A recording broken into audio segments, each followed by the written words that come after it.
జై శ్రీరామ్. నిన్నటి రామాయణంలో ఋష్యశృంగుడి గురించి చెప్పాను కదా, ఈరోజు కూడా ఋష్యశృంగుడి గురించే చెప్పాలి అనుకుంటున్నాను. ఆ వేశ్యలకి విభండకుడి మీద ఉన్న భయం వలన వారు ఆశ్రమానికి దూరంగా ఉండి పాటలు పాడడం, నాట్యం చేయడం మొదలుపెట్టారు.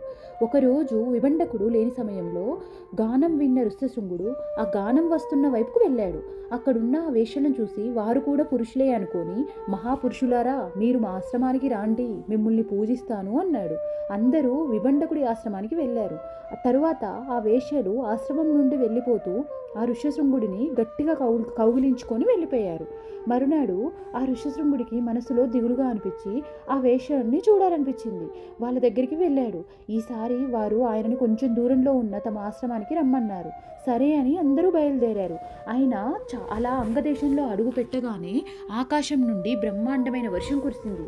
వెంటనే రోమపాదుడు ఋష్యశృంగుడికి నమస్కారం చేసి ప్రార్థించి అంతఃపురానికి తీసుకెళ్లి తన కుమార్తె అయిన శాంతనిచ్చి వివాహం జరిపించారు.